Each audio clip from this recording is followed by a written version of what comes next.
자, 우리 오늘 은혜 받을 말씀은 우리 누가복음 말씀입니다. 누가복음 19장 우리 11절에서 우리 제 오늘 마이크 소리가 이게 좀 무겁게 이렇게 날씨를 타는 것 같은데 좀 답답한 것 좀 풀어주시고, 네, 누가복음 19장 우리 11절에서 27절까지 같이 함께 교독하겠습니다. 제가 먼저 봉독합니다. 누가복음 19장 우리 11절입니다. 그들이 이 말씀을 듣고 있을 때에 비유를 더하여 말씀하시니 이는 자기가 예루살렘에 가까이 오셨고 그들은 하나님의 나라가 당장에 나타날 줄로 생각함이더라. 이르시되 어떤 귀인이 왕위를 받아가지고 오려고 먼 나라로 갈 때에 그 종 열을 불러 은화 열 문화를 주며 이르되 내가 돌아올 때까지 장사하라 하니라. 그런데 그 백성이 그를 미워하여 사자를 뒤로 보내어 이르되 우리는 이 사람이 우리의 왕됨을 원하지 아니하나이다 하였더라. 귀인이 왕위를 받아가지고 돌아와서 은화를 준 종들이 각각 어떻게 장사하였는지를 알고자 하여 그들을 부르니 그 첫째가 나와 이르되 주인이여 당신의 한 문화로 열 문화를 남겼나이다. 주인이 이르되 잘하였다 착한 종이여 내가 지극히 작은 것에 충성하였으니 열 골 권세를 차지하리라 하고 그 둘째가 와서 이르되 주인이여 당신의 한 문화로 다섯 문화를 만들었나이다. 주인이 그에게도 이르되 너도 다섯 골을 차지하라 하고 또 한 사람이 와서 이르되 주인이여 보소서 당신의 한 문화가 여기 있나이다. 내가 수건으로 싸두었었나이다. 이는 당신이 엄한 사람인 것을 내가 무서워함이라. 당신은 두지 않은 것을 취하고 심지 않은 것을 거두나이다.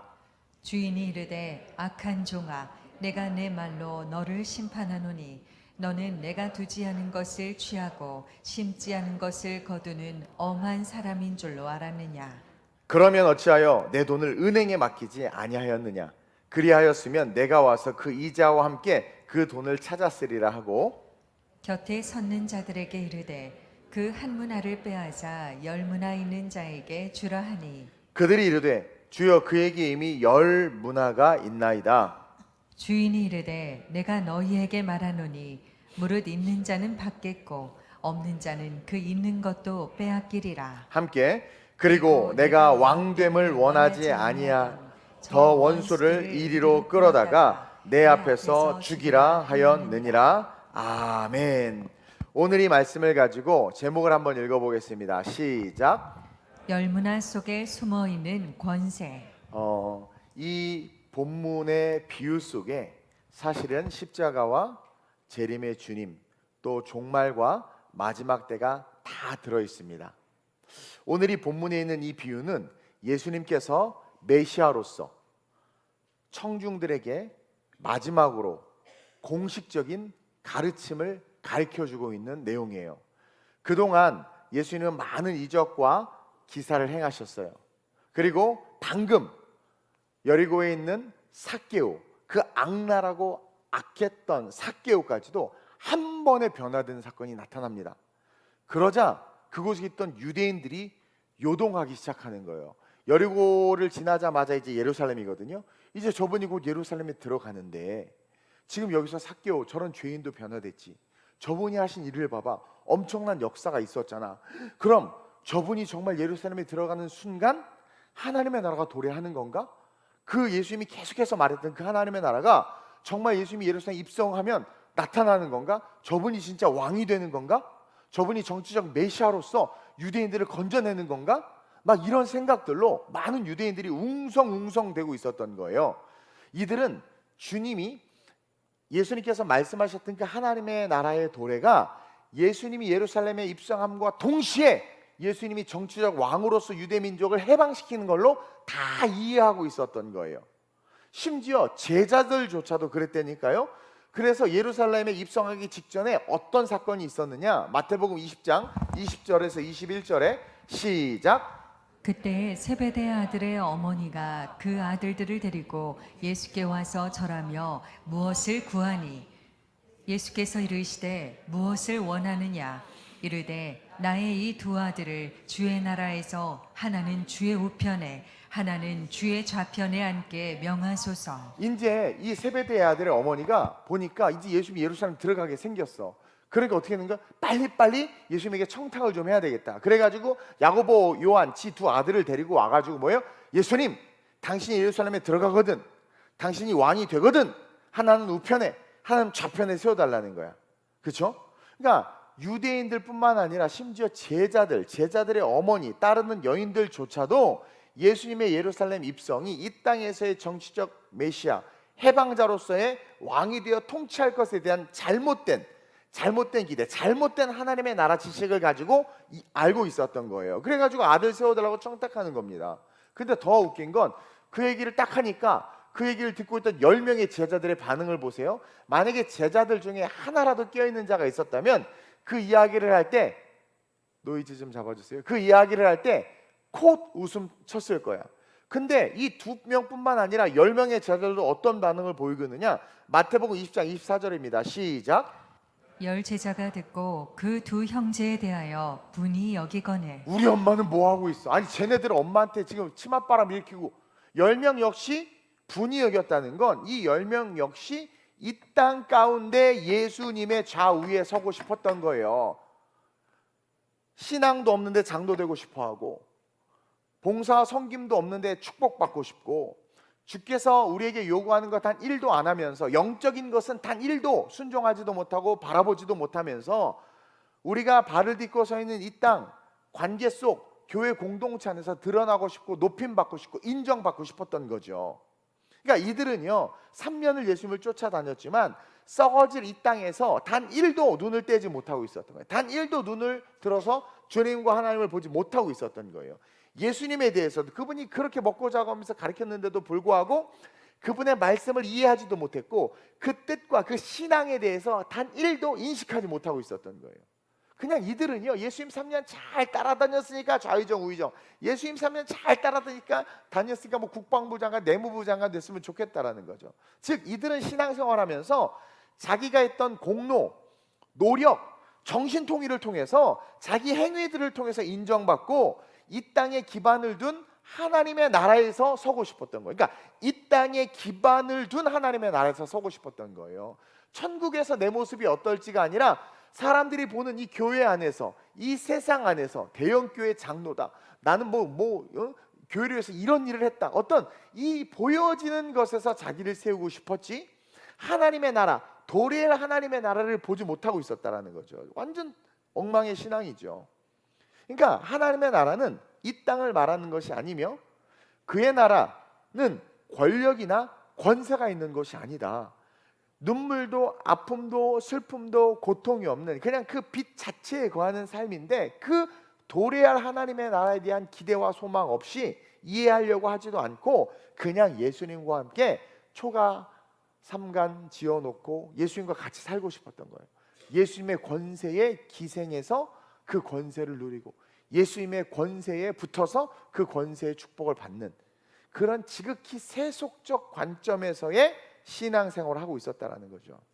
그래서 예수님이 안 되겠다 싶어서 십자가 지러 들어가는 거잖아요. 예루살렘 입성은 이 십자가 지시기 전에 이 비유를 우리에게 가르쳐주고 있는 거예요. 즉 하나님의 나라는 지금 당장 임하는 게 아니야. 나는 너희들이 도래할 하나님의 나라에 들어갈 수 있도록 십자가의 길을 열기 위해서 예루살렘에 들어가는 거야. 근데 그 십자가의 길이 열려도, 천국 가는 문이 열려도 내가 다시 올 때까지는 많은 시간이 있어. 그럼 그 많은 시간 동안 너희가 어떻게 살아야 되는지 알아? 오늘 이 비유예요. 너희는 장사하면서 살아야 돼. 그 이야기를 하고 있는 거예요. 그리고 내가 다시 올 때 너희가 그 장사한 그 이윤을 가지고 내가 너희를 판단하고, 그리고 그 열매를 통해서 내가 너희를 알고, 내가 그 열매로 말미암아 너희와 함께 영원한 천국에서 영원한 삶을 살 거야.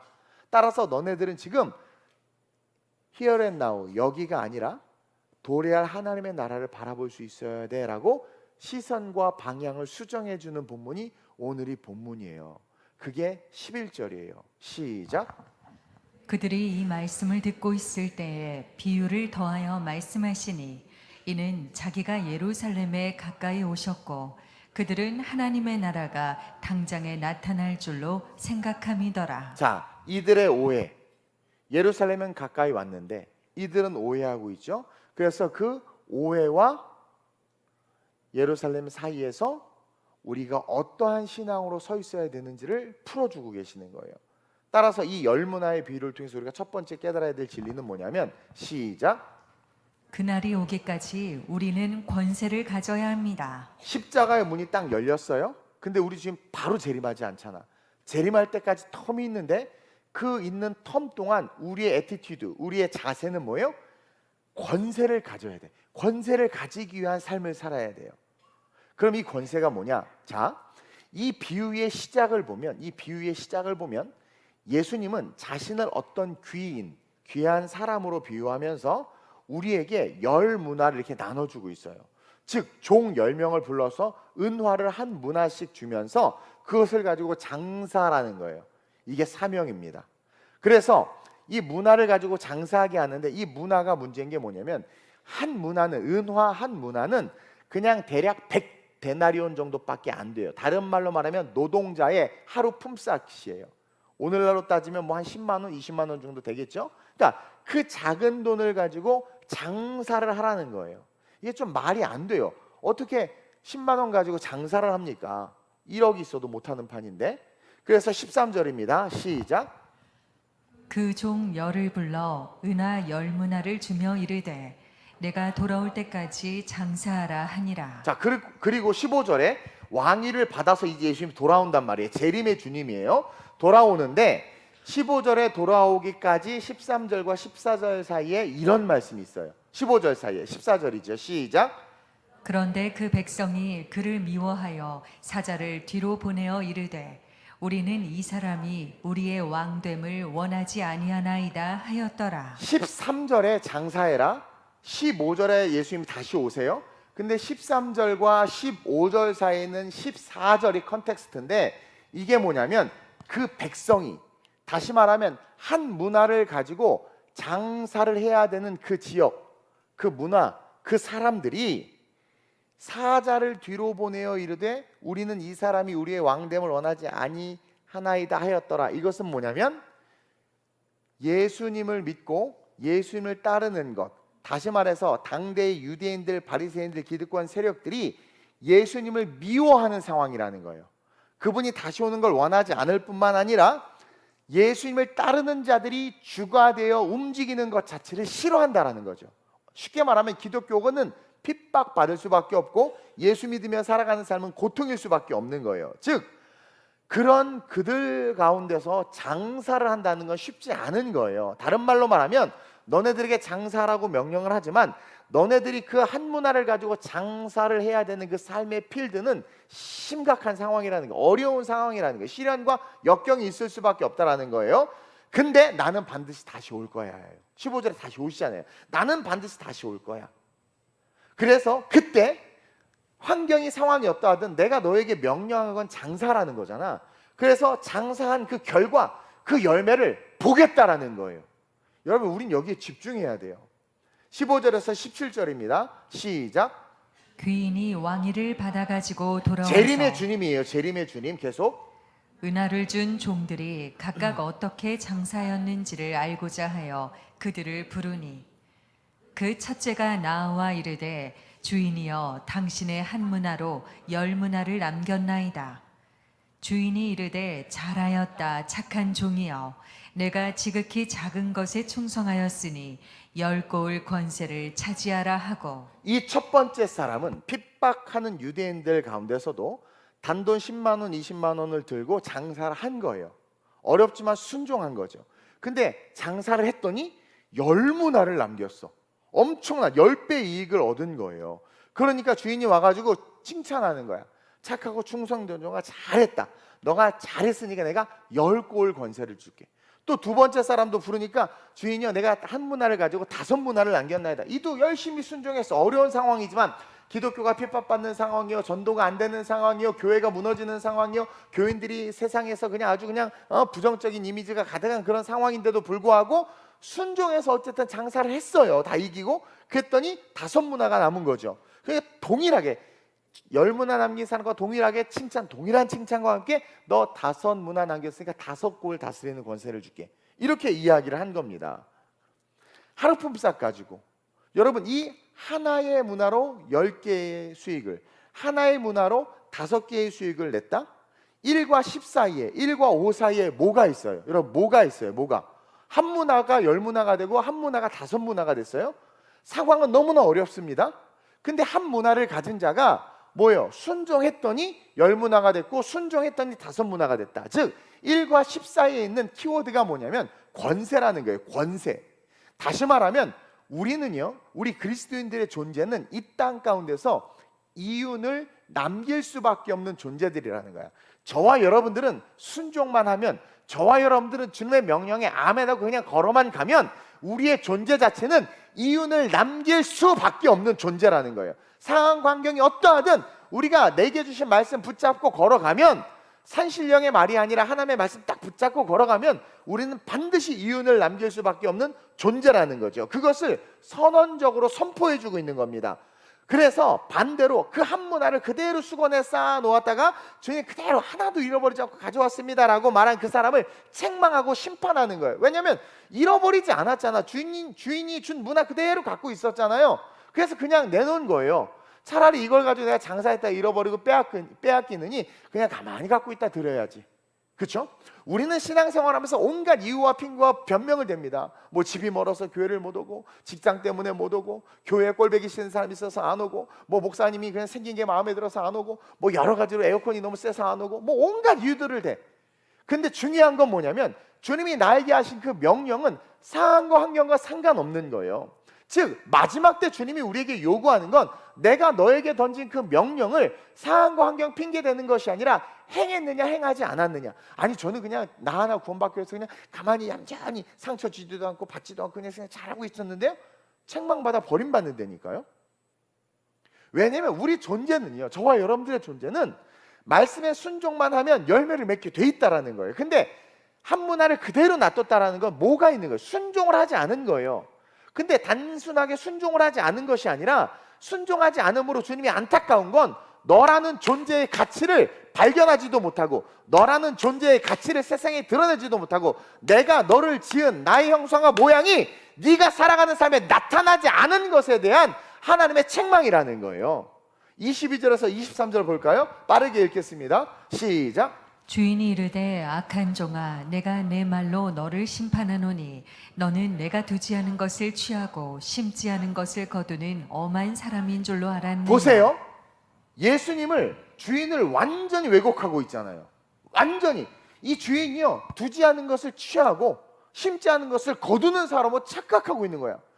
교회 다니면 헌금 내야 돼. 주님은 우리의 월급의 10분의 1을 약탈하는 분이요, 우리의 주말에 아침에 단잠을 약탈하는 분이요, 그렇죠? 직장 세상의 즐거움, 부어라 마셔라 막 그 즐거움들을 빼앗는 분이요, 결혼 여러 번 하고 싶은데 한 번만 하게 하는 분이요, 그렇죠? 마음대로 즐기고 누리면 우리에게 죄책감을 줘서 우리를 괴롭게 하는 분으로 왜곡하고 있는 거예요.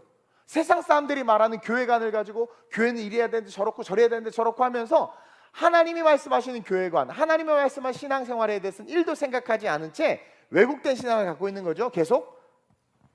그러면 어찌하여 내 돈을 은행에 맡기지 아니하였느냐. 그리하였으면 내가 와서 그 이자와 함께 그 돈을 찾았으리라 하고. 즉 주님은 이윤을 원하는 분이 아니라는 거예요. 우리는 자연스럽게 이윤을 만들어내는, 이윤이 날 수밖에 없는 존재지만 주인이 원하는 건 이윤이 아니라 우리가 권세 있는 자다라는 것을 알게 하기 위함이라는 겁니다. 즉 세상이 어떠하든 상황이 어떠하든 중요한 것은 우리가 아니라 우리를 부르시고 우리에게 문화를 주시며 그 백대나리온 문화를 주시면서 명령하신 그 주님이 중요하다라는 거예요. 그래서 그 주님, 그 한 사람이 십자가에 썩어짐으로 우리 모두가 구원을 받음과 같이 도래할 하나님의 나라를 바라보며 너희 역시 너희가 서 있는 땅에 썩어지라는 거예요. 그게 장사라는 거예요. 썩어지라는 거예요. 낮아지라는 거예요. 즉 섬김의 권세를 가져야 한다라는 거예요. 그 섬김이 곧 권세이며 그 섬김, 말씀을, 예수님의 명령을, 그 부탁을 우리가 수용하는 것, 그래서 그것을 순종함으로 행하는 그 섬김, 그 섬김을 통해서 하나님은 저절로 열매 맺게 함으로 구원받는 백성이 날마다 더하게 하시기를 원하신다라는 거죠. 그래서 여러분들 이 문화는요 섬김이에요. 권세예요. 권세. 그리고 그 권세는 뭐다? 섬김이라는 거예요. 여러분 섬김이 권세입니다. 세상에서의 권세는 다스리고 통치하는 거라면 교회에서의, 그리스도 안에서의 권세는 섬김이에요. 낮아짐이란 말입니다. 아니 그렇게 세족식하고 은혜 받고 그리고 세족식 받기도 하고 예수님이 머리가 되려고 하니까 꼬리가 되려고 머리가 되려고 한다고 하면서 섬기라고 말하면서 우리는 과연 섬기고 있냔 말이에요. 주님이 우리에게 어떤 사람이 어떤 문화를 줍니다. 너 내 이웃을 사랑하라. 너 그 사람 용서해라. 너 선교해라. 너 전도해라. 그러면 상황과 환경이 어떠하든 그 문화를 가지고 우리가 순종만 하면 거기서 반드시 열매가 맺혀져요. 근데 우리는 뭐예요? 순종을 못하는 거야. 이것은 뭐냐면 우리 안에 섬김의 권세를 누리지 못하고 있는 것이고 결국 뭡니까? 왜곡된 신앙관, 주님에 대해서, 성경에 대해서 내가 주인인 상황에서 이 모든 것들을 해석하고 판단하고 걸어가고 있다라는 거예요. 그래서 둘째로 우리가 깨달아야 되는 진리가 뭐냐면 시작. 문화는 섬김입니다. 문화는 나에게 주시는 섬김의 기회예요. 여러분 잘 들으세요. 문화는 나에게 주시는 섬김의 기회. 한 문화를 딱 줬다 나에게. 그럼 그 문화는 뭐냐면 너 섬김의 삶을 살아. 섬김이 곧 권세야. 순종만 하면 그 네 섬김의 영역에서 반드시 열매가 맺혀져. 그래가지고 그 말씀에 순종해서 한 문화 받은 친구 열심히 장사를 했더니 저절로 열매가 맺힌 거예요. 그러니까 칭찬과 함께 10고을을 가지라고 그러잖아요. 근데 또 어떤 분은 이 10고을을 가지라고 하니까 이게 무슨 세상적으로 10개의 마을을 소유하는 소유권, 아파트 10채를 주실래나 막 통치권 막 이런 것을 이해하면서 부자 되는 걸로 오해하는데 10고을이나 섬길 수 있는 권세를 받게 된 거예요. 그러니까 더 큰 섬김을 위한 권세를 받게 되는 거예요. 우리가 더욱더 주님을 닮아 낮아짐으로 주님이 다스려야 될 영혼들과 민족들을 우리가 다스릴 수 있도록 우리를 영적으로 더 깊고 더 강하게 세워주시겠다라는 거예요.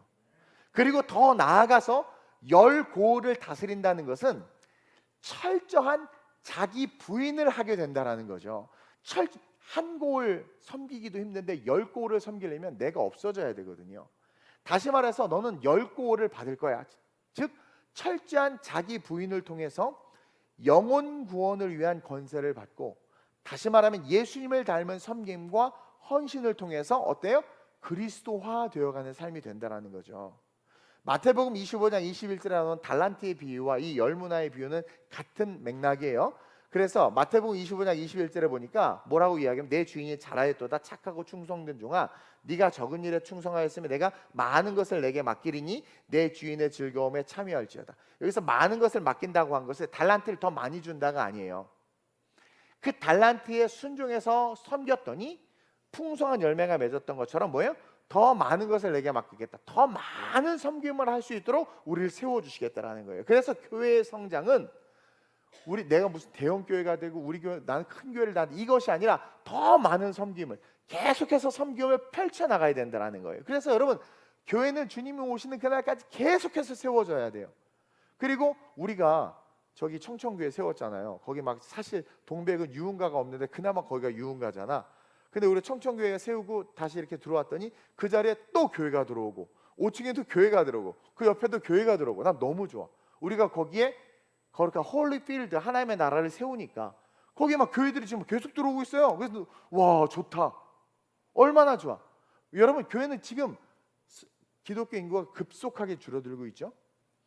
교회가 점점 세워져야 돼요. 저도 9월에 새로운 비전을 선포할 건데 동일해. 우리가 12개 국가에 교회를 세우는 이유가 뭡니까? 우리 교회가 부흥하고 큰 교회가 되기 위한 겁니까? 만약에 우리 교회가 큰 교회 되길 원한다면 나도 태진아 부를 거야. 나도 그냥 무슨 임영웅 부를 거야. 여러분들 막 흔들어가지고 헌금하라고 그래가지고 막 연예인들 부르면 꽉 찹니다. 막 그래가지고 인본주의적인 부흥관을 가지고 여러분들 들쑤실 수 있어요. 막. 근데 제가 그럽니까? 이 권세는요, 그런 권세가 아니라는 거죠. 하나님이 많은 것을 맡길 자들을 찾고 있다는 거예요. 맡기고 싶은, 근데 10골 맡길 자가 없는 거예요. 5골 맡길 자가 없는 거예요. 그냥 모든 성도들이 그냥 그냥 자기 구원 하나 이루려고 그냥 수건에 꽁꽁 싸가지고 그냥 신앙생활을 억지로 그냥 주일 나왔다 빠졌다 계속 그러고 있는 거예요. 그러고. 근데 그것에 대해서 얼마나 책망하십니까, 우리 주님이? 우리 주님은 너네들은 순종만 하면 이윤이 돼. 땅만 밟으면 열매가 맺혀. 기도하면 응답이 돼. 중요한 건 너희가 권세, 그 권세가 있다는 걸 알아야 되는데, 그 권세는 교회 안에 큰 소리 치는 권세가 아니라 오른손이 한 일을 왼손이 모르게 하고, 그리고 뭐예요? 철저하게 낮아지고 섬기는 권세라는 거예요. 최고의 리더십. 우리 주님의 리더십이 뭐예요? 서번트 리더십이란 말입니다. 종의 리더십, 섬김의 리더십. 누가 알아주길 바라는 게 아니라 섬김의 리더십. 늘 말하잖아요. 10,000원 헌금할 땐 이름 안 쓰지만 100만 원 헌금할 때 이름 쓰는 이유가 뭐냔 말이에요. 처음부터 안 썼으면 끝까지 안 쓰든가, 처음부터 썼으면 끝까지 쓰든가. 우리는 자꾸 우리를 드러내려고 한단 말이죠. 서번트 리더십이 아니라는 거죠. 주님이 드러나게 해야 되는데. 그러니까 달란트 비유에서 내가 많은 것을 내게 맡기겠다, 이게 여러분 결코 좋은 게 아니에요. 어떻게 보면 이거는 뭐예요? 행복하지 않은 일일 수 있어요. 여러분 10골을 다스리는 권세를 주겠다, 좋을 것 같아요, 여러분? 더 섬겨야 되는 거야. 더 헌신해야 되는 거야. 근데 어떻게 그 사람 한 골도 그냥 마지못해 했는데 10골을 섬기겠냔 말이에요. 그것은 철저한 자기 부인이 됐다는 검증인 거예요. 주님은 검증하고 싶은 거예요. 여러분들에게 직분과 사명을 주시면서 여러분들을 검증하는 겁니다. 너 죽었냐라는 거죠. 너 죽었냐라는 거예요. 너 자기 부인 했냐라는 거예요. 예수님께서 피값을 십자가에서 죽기, 물과 피를 다 쏟기까지 순종하셨던 것처럼 너 그렇게 섬길 수 있냐라는 거예요. 내가 지금 10골 다스릴 자가 필요하고 5골 다스릴 자가 필요하고 3골 다스릴 자가 필요한데 너 정말 자기 부인 됐니? 나 정말 너에게 맡기고 싶어. 내가 누구를 보내면 누가 우리를 위해 갈고. 좀 일어나라는 거예요. 근데 우리는 너무나 사소한 것에 쓰러지고 넘어진다라는 거죠. 그리고 그런 분들이 있어요. 야, 너무 앞서가지 마. 너 목사님이 일 시키고 교회에서 사역 맡으면 힘들어져. 그래서 맨날 기둥 뒤에 숨어 지내는 신앙. 여러분, 주님의 입장에서 얼마나 속이 터지겠습니까? 땅끝까지 영혼 구원하고 싶은데, 우리 구원하려고 이 땅에 오셔서 십자가 지셨는데, 그래서 구원해놨더니 자기 영달만 바라고 있는 거예요. 주님의 명령을 단 하나도 순종하지 않아. 왜 순종 안 하냐 했더니 교회가 꼴보기 있어서 순종 안 한대. 기독교인들이 싫어서 순종 안 한대. 너 왜 기독교인을 보고 교회를 봐? 나 안 봐? 나? 십자가에 달린 나 안 봐? 너 때문에 달렸잖아. 너 때문에. 나 보고 하라는 거예요. 예수 보고 하라는 거죠. 여기는 상처 디파트먼트 스토어라고 그랬어요. 저도 여러분 한 사람 한 사람 보면 이게 섬김이 쉽지 않아요? 자꾸 눈이 이렇게 올라가. 안 보고 싶어 막. 근데 예수님 보면 할 수 있는 거죠. 그 예수님을 보는 자기 부인을 하는 자들이 없는 거예요. 그 권세, 순종의 권세, 섬김의 권세를 가진 자들이 없는 거예요. 우리는 그냥 세상의 권세, 돈의 권세, 권력의 권세만 탐하지 섬김의 권세, 낮아짐의 권세를 가진 자들이 없다라는 거죠. 주님은 지금 그걸 원하는 거예요. 지금 좌의정되겠다, 우의정되겠다. 제자들은 치맛바람 일으키고 있죠. 유대인들이 예루살렘에 들어가기 전에 예수님께 줄대야 된다고 그러고 있죠. 예수님이 현타가 온 거예요. 얘네들 도대체 뭐지? 내가 예루살렘에 들어가는 건 죽으러 가는 건데, 그리고 중요한 건 내가 다시 올 때, 그때가 중요한 건데, 그 다시 올 때에 대해서 이들에게 가르쳐야 되겠다.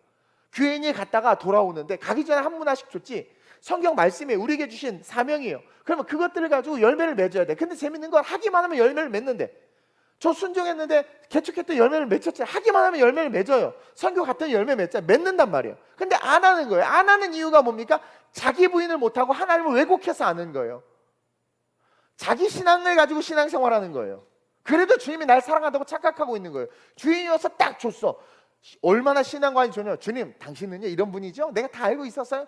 잘못 알고 있는데 자기의 해석, 성경 해석으로 그런 분이죠. 짠! 한 문화 그대로 있습니다.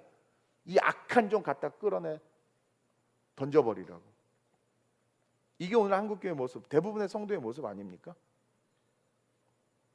나 어제 얘기를 듣다가 놀랐는데 교회끼리 전도하면서 서로 교회를 막 이단이다 소문내고 핍박하고, 이게 그리스도인들이 할 짓입니까? 그리고 참 너무해. 왜 남의 교회 앞에서 전도를 해? 우리가 회개하게 하라고 하는 건가? 김 목사님 전화하지 마세요. 그 교회 전화해서 얘기하세요. 이게요 뭡니까 도대체? 진정한 섬김이 어딨냐라는 거예요. 열 고를 섬기겠다는 것, 섬기게 하겠다는 것은 우리를 기쁘게 하는 게 아니에요. 예수님을 기쁘게 하는 거예요. 더 나를 기쁘게 하라는 거예요. 그리고 너는 열 고를 섬길 정도로 예수를 닮았다라는 거예요. 그래서 주님은 이 비유를 통해서 우리가 어떠해야 하는지를 보여주고 있는 거예요. 우리는 어떠해야 합니까? 문화가 나에게 주는 섬김의 기회인 줄로 믿고 어떤 문화를 주든 일단 딱 받고 그거 순종하세요. 이유와 상황과 환경, 아까 얘기했잖아요. 막 사람들을 보내서 뒤로 해서 권력자들을 움직이고 예수 믿는 자 저 사람 왕 되는 거 싫다고 그러고 교회 꼴 보기 싫다 난리치는 상황에서도 나에게 어떤 예배인 도자의 직분을 딱 받았어. 뭐 안수입사의 직분을 딱 받았어. 뭐 식사봉사의 직분을 딱 받았어. 그럼 섬기면 되는 거예요. 난 이번에 체육대회 준비하는데 우리 안수집사님들이 밥차를 부른다고 해서 그럴 줄 알았어요. 근데 어제 권사님들하고 얘기를 했더니 권사님들이 자기네들이 밥을 하겠대. 근데 난 생각만 해도 힘들어. 그 밥을 어떻게 한다. 근데 얘기하는데 너무 신나셨어. 뭐 어떻게 하면 되고. 그러니까 문화를 딱 받아서 그것을 하려고 하니까 너무 쉬워지고 하면 열매를 맺어요. 근데 우리는 뭐예요? 안 하고 못한 이유가 뭐예요? 내가 살아있어서. 그러니까 내가 살아있으면 하나님의 문화를 가지고 일하기가 싫어요. 내가 살아있으면 하나님 내게 말씀하신 걸 하기 싫어. 근데 내가 죽어 있잖아요. 그 하시는 말씀, 그 문화를 가지고 내게 준 사명, 달란트를 가지고 움직일 수밖에 없다라는 거죠. 그래서 문화는 섬김인 거예요. 섬김의 기회인 거예요.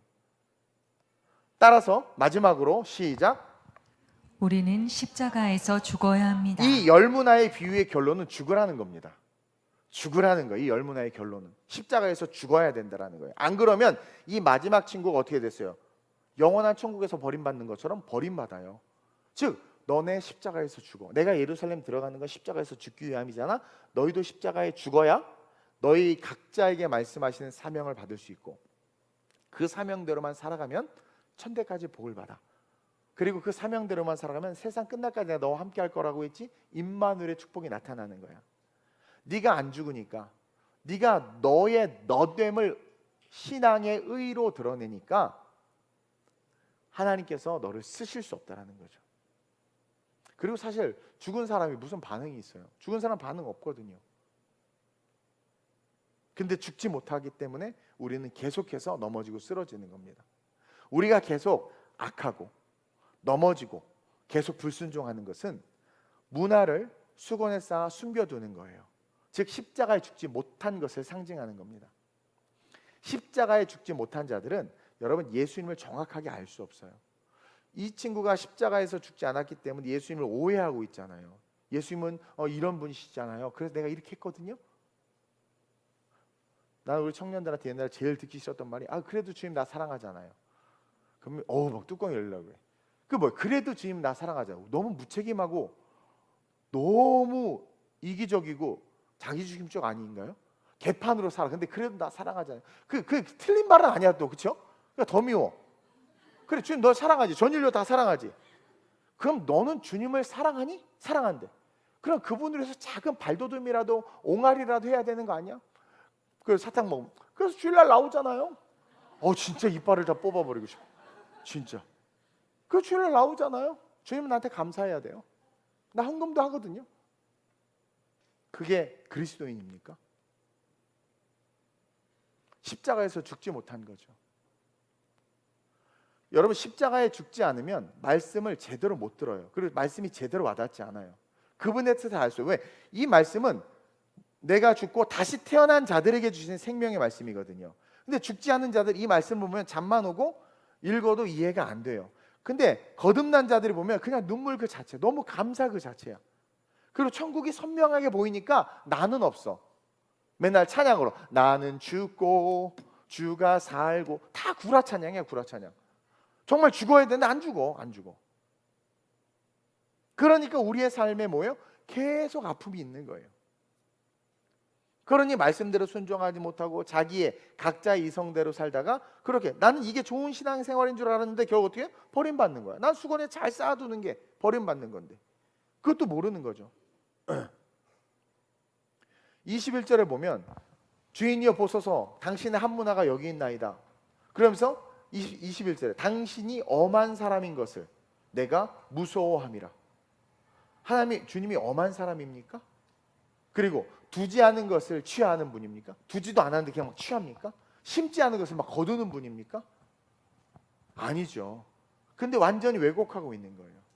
이 친구는 뭐라고 말하냐면 주님 당신은 내 것을 빼앗고 나에게 고통을 주는 분이라고 말하는 거예요. 왜 고통입니까? 말씀대로 사는 게 왜 고통입니까? 내가 살아있으니까. 예수님이 그러죠. 세상 사람들이 너희를 미워하는 것은 너희를 미워하는 것이 아니라 먼저 나를 미워했기 때문이다. 제가 지난주에 설교했죠. 그래서 예수님이 세상 사람 예수를 미워하는 이유가 뭐라고 그랬어요? 세상 사람들의 죄를 밝히 드러내기 때문에 미워하는 거다. 죄가 지적되니까. 근데요, 그건 뭐예요? 우리를 살리기 위한 거 아니겠습니까? 근데요, 죽었어. 죄에 대해서 죽었어. 거듭났어. 그러면은요, 예수님의 말씀이 아픈 게 아니라 아멘 아멘 하게 되고 또 자기를 돌아보서 자기를 세우게 되는 거예요. 그러니까 죽은 자들에게 이 말씀은 정말 꿀송이보다도 더 달고 너무나도 값진 보화 같은 말씀인데 죽지 않은 자들에게 이 말씀은 다 부담이야. 얘는 또 왜 10의 하나를 드렸대? 얘는 또 왜 다 버리고 떠났대? 어머, 향유옥합을 보고 어머 이거 듣지 말아야 돼. 막 다 괴로워, 다 괴로워. 특별 새벽 주여, 내가 왜 이 교회를 다녀서 특세를 나와야 되고 또 안 나오면 눈치 보이고 내가 다 힘들어, 다 힘들어. 근데 죽은 자들은 특세, 그래 내가 새벽 예배 못 나오니까 1년에 몇 번이라 이렇게 특세 하나님 앞에 이 새벽에 나와서 기도하게 하시는구나. 이게 얼마나 좋아요. 간식 섬기 광고 나오면 저 나보고 하라는 건가? 하면 되잖아요. 근데 왜 화를 내? 아니 안 말아. 그냥 간식 광고인데 왜 혼자 저 나보고 하라는 거야? 광고를 보고 왜 난 이해를 못. 내가 언제 당신 보고 하라고 그랬습니까? 근데 그분이 왜 나보고 하라는 거야 같이? 막 이래. 그 하면 되는데 그 것을 다 힘든 거야. 다 힘든 거야. 다 힘든 거야. 육신이 살아있으니까 십자가에서 예수와 함께 죽지 않았으니까. 그러니까 이 친구가 당신은 고통을 주는 분입니다. 내 것을 빼앗는 분입니다. 막 이렇게 이야기하는 거예요. 자기 신앙을 가지고 있는 자들은 십자가 앞에서 죽을 수 없고 자기 부인을 하지 못하기 때문에 순종을 할 수 없다는 걸 가르쳐주고 있는 거예요. 그리고 예수님에 대해서도 말씀에 대해서도 잘 모르고 있다. 왜곡하고 있다라는 거예요. 이윤을 낼 수 있는 권세가 있음에도 말씀에 순종하기 싫어서 그냥 한 문화를 잘 갖고 있다가 그냥 주님 오실 때 주님만 만나자. 이게 등만 준비한 미련한 다섯 처녀와 같은 이야기예요. 등만 가지고 있는 거예요. 나 교회 다니니까 교적 두고 있으니까. 뭐가 없는 게 기름이 없는 거죠. 기름은 뭡니까? 내게 준 문화가 무엇인지를 알고 그 문화로 장사하는 순종, 성령의 인도함을 따르는 순종이 없는 거죠. 그러면서 깨닫는 것은 십자가에 죽지 않은 자들은 성경적인 섬김, 그 섬김을 못한다. 죽지 않고 살아있기 때문에 자기의 생각과 자기의 육신과 아다리가 맞는 것만 섬겨요. 자기의 이성을 뛰어넘는 건 섬기지 못한단 말이에요. 그래서 그런 자기 중심의 섬김을 통해서 결국 나타나는 건 뭐예요? 다 빼앗기고 버림받을 수밖에 없는 삶이라는 거죠. 따라서 우리는 주인의 명령, 말씀, 그 언약을 믿고 순종해야 돼. 우리 교회는 장사를 잘하는 교회예요. 하나님이 우리 교회 자꾸 장사를 무슨 가게로 하는데 선교하라는 거죠. 전도하라는 거죠. 우리 교회는 장사를 참 열심히 해요. 그렇죠? 적자를 보면서도 엄청 장사하고 있고, 그렇죠? 물질이 부족하면서 계속 그 장사를 멈추지 않고 있어요. 왜냐하면 주인의 말을 들었기 때문에. 듣고 장사하는 거예요. 그러면서 이 장사를 세 가지로 정리를 하는데, 정말 하나님의 말씀에 순종하기 위해서 첫째로 정말 주님이 말씀하시는 그 장사를 하기 위해서 우리가 깨닫는 것은 자기 부인이 돼야 된다. 자기의 자기됨을 부인할 수 있어야 돼요. 다른 건 몰라도 말씀 앞에서 저한테 부인할 필요 없고요. 다른 옆 사람에게 부인할 필요 없어요. 말씀과 자기를 비춰봐서 말씀에 자기를 부인해야 돼. 말씀에 맞춰야 돼 나를. 그러면 다 맞아요. 그리고 섬김의 권세를 드러내야 돼. 인자가 이 땅에 온 것은 섬김을 받으려 함이 아니라 도리어 섬기려고. 그래서 높아질수록 계속 섬겨야 돼. 근데 한국 교회가 어느 순간 그 뭐예요? 잘못돼서 높아질수록 섬김을 받으려고 하잖아. 높아질수록 섬김을 받으려고 하잖아.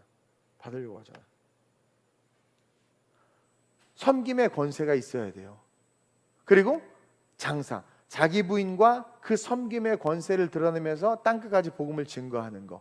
이것이 주님이 우리에게 말씀하시는 문화 받은 자들의 삶이라는 거죠. 작다, 약하다, 없다, 못한다, 마음에 안 든다 그러지 마시고 일단 자기 부인을 딱 해보세요. 그러면요 모든 게 은혜입니다. 이런 성가대가 어디 있습니까? 이렇게 요즘 교회 이렇게 모던하게 주일날 예배하는 이런 교회가 어디 있습니까? 맘만 먹으면 선교제 달려나갈 수 있고 그 선교가 어떤 선교인지 내 눈으로 직접 보고 체험할 수 있는 이런 필드가 어디 있습니까? 그리고 저는 우리 교회 성도들 너무 훌륭하고 좋은 성도라고 생각해요. 늘 자랑해요. 이런 성도들 어디 있습니까? 이게 자기가 부인되면 모든 게 좋아 보여. 모든 게 좋아.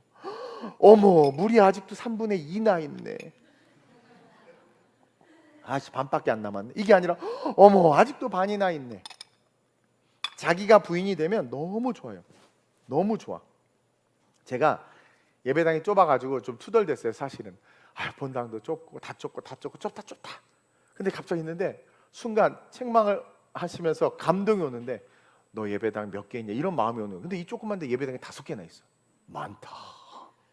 본당이 있지, 1층에 유아유치부실 있지, 유년부실 있지, 초등부실 있지, 중고등부, 예배당이 5개나 있다. 이게 벌써 바뀌는 거야. 와, 그럴 줄 알았어요. 공감이 안 될 줄 알았어요. 이게 자기 부인이 돼야 되는데, 자기 부인이, 그렇죠?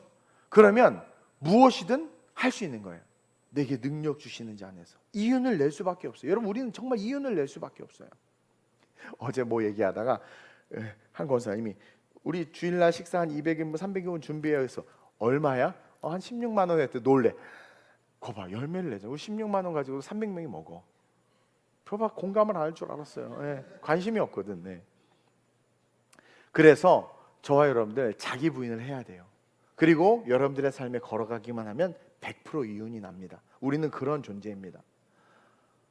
위로는요, 주님을 섬기고, 그러니까 수직으로는 주님을 섬기고, 수평적으로 옆으로는 이웃을 섬기는, 저게 십자가예요. 저 10계명이 1계명부터 4계명, 5계명부터 10계명이 저 십자가예요.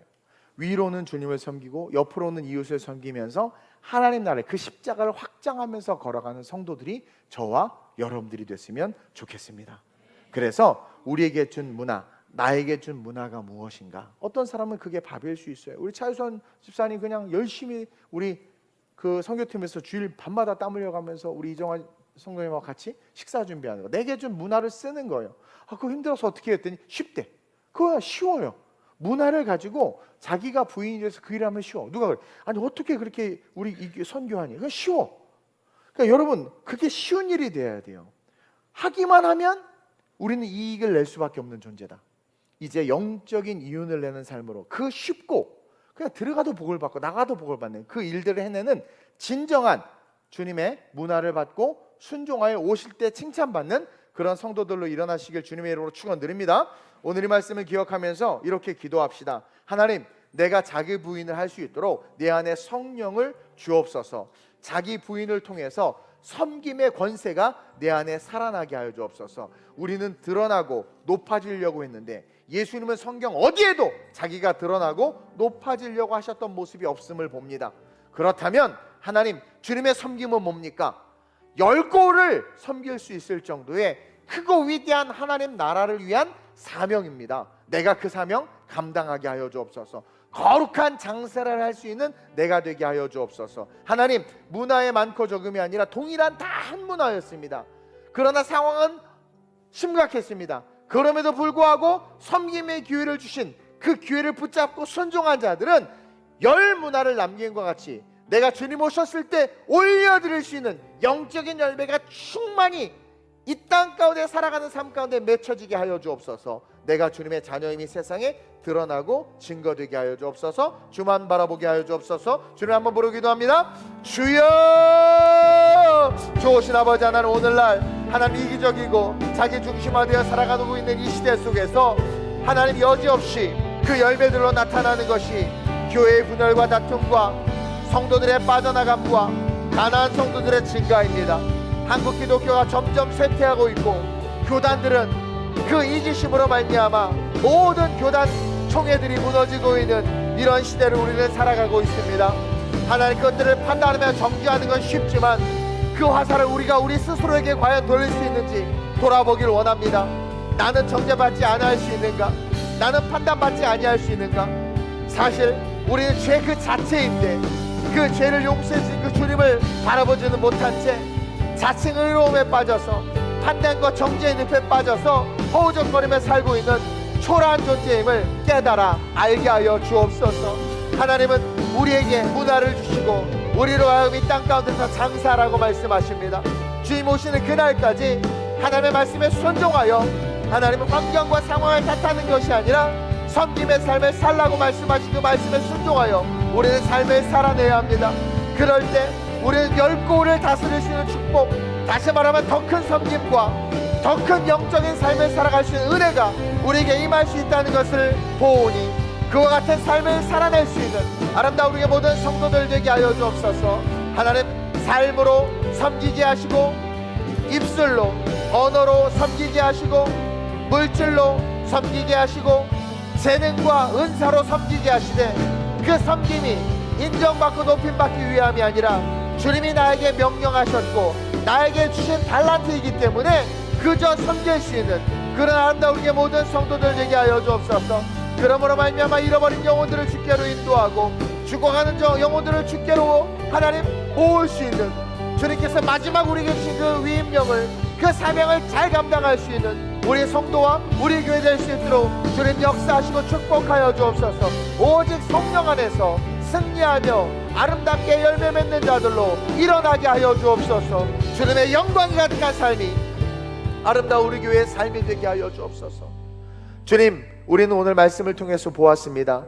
유대인들 뿐만 아니라 제자들까지도 이 땅에서의 축복, 이 땅에서의 드러남, 이 땅에서의 권세에 초점을 두고 예수님이 예루살렘에 입성하면 왕이 될 줄 알고 착각하며 온갖 인간적인 생각들로 동요하고 있는 그 상황 속에서 우리 주님은 다시 오실 주님을 바라보라고 말하면서 그때 다시 왔을 때 나에게 줄 열매를 갖는 것이 가장 중요하다.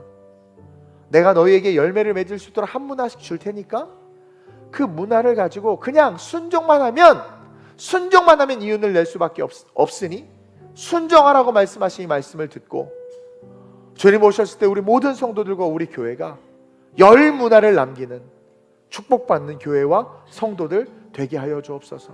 지금이 중요하지 않습니다. 그날이 중요합니다. 그날 나는 과연 자기 부인을 통하여 진정으로 섬길 수 있는 섬김의 제자가 되어 주님께서 진짜 받으시는 열 문화의 열매를 남길 수 있는 자인가 돌아보게 하시고 자기 부인과 섬김의 권세를 통해 하나님의 나라를 확장하는, 그래서 영원한 상급을 소유하는 진짜 그리스도인, 진짜 교회, 우리 성도들과 아름다운 우리 교회 될 수 있도록 이끄시고 인도해 주옵소서. 장사해야 합니다. 봉사하고 전도하고 선교해야 합니다. 이것을 게을리해서는 안 됩니다. 각자의 문화가 있습니다. 어떤 사람은 섬김을 잘하고, 어떤 사람은 일을 잘하고, 어떤 사람은 전도를 잘하고, 어떤 사람은 음식을 잘 만들고, 각자에게 주신 문화를 통하여 열매를 맺을 때 나는 네가 그들을 먹였음을 알고, 내가 목말랐을 때 나에게 물 줬음을 알고, 내가 추위에 떨 때 옷을 입혔음을 알고, 내가 갈급할 때 그 갈급을 채워줬음을 안다고 말씀하신 것처럼 각자의 문화를 가지고 주님만 바라보며 자기 부인된 상태로 섬김으로 진정한 권세, 사탄을 뱀을 집으며 무슨 독을 마셔도 해를 당하지 않는 그 권세, 그리고 누구든 섬길 수 있는 그 권세, 그 권세를 통해서 예수님처럼 서번트 리더십을 통해서 예수님처럼 예수 닮은 교회, 예수 닮은 성도들로 아름답게 서게 해 주옵소서. 감사함을 드리며 좋으신 예수님의 이름으로 축복하며 기도드립니다. 아멘. 아멘.